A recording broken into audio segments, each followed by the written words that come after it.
Hello everyone, this is Rajamanikam Antonimuthu from QPT.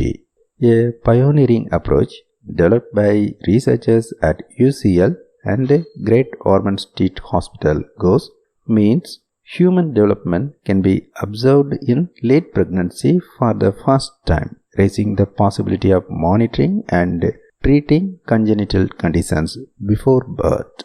The study, published in Nature Medicine, documents the first time that complex cell models called organoids have been grown from human stem cells during an active pregnancy. These mini organs also retain the baby's biological information. Organoids provide researchers with invaluable tools to study how organs function both when they are healthy and when impacted by disease.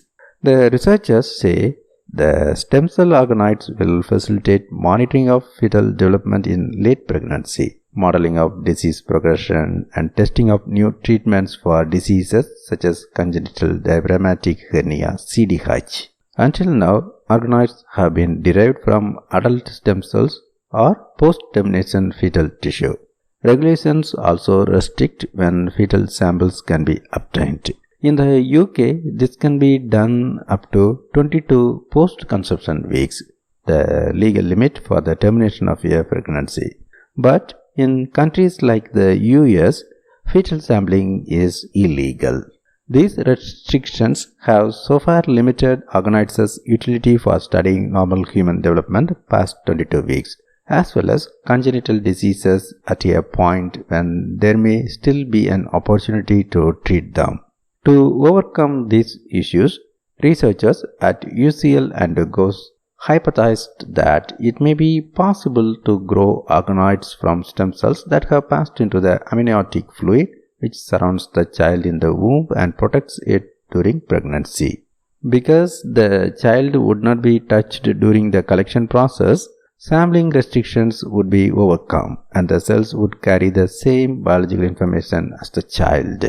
In this study, researchers extracted and characterized live cells from amniotic fluid samples taken from 12 pregnancies as part of routine diagnostic testing. They then used single-cell RNA sequencing to identify which tissues these stem cells came from. Stem cells from the lungs, kidneys, and intestine were successfully extracted, which were used to grow organoids that had functional features of these tissue types. Dr. Mattia Gerli, first author of the study from UCL Surgery and Interventional Science, said that the organoids they created from amniotic fluid cells exhibit many of the functions of the tissues they represent, including gene and protein expression.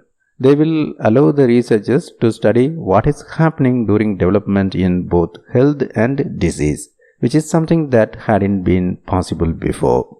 To assess how the organoids might be used in the management of congenital diseases, the team worked with researchers at KU Leuven in Belgium to study the development of babies with CDH, a condition where a hole in the diaphragm means organs like the intestine and the liver get displaced into the chest, putting pressure on the lungs and hindering healthy growth.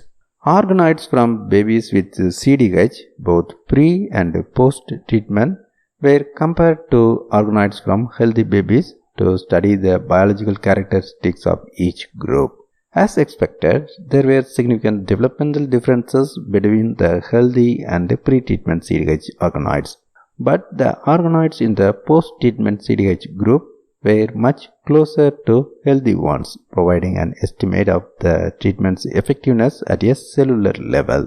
This is the first time that the researchers have been able to make a functional assessment of a child's congenital condition before birth, which is a huge step forward for prenatal medicine. Diagnosis is normally based on imaging such as ultrasound or MRI and genetic analysis. Thanks for watching this video. Now you can get my ebooks freely at www.rajamanikam.com by using the discount code QPT100. Use this offer before it ends. Contact me if you are interested to earn a 50% commission for selling my ebooks. Thanks.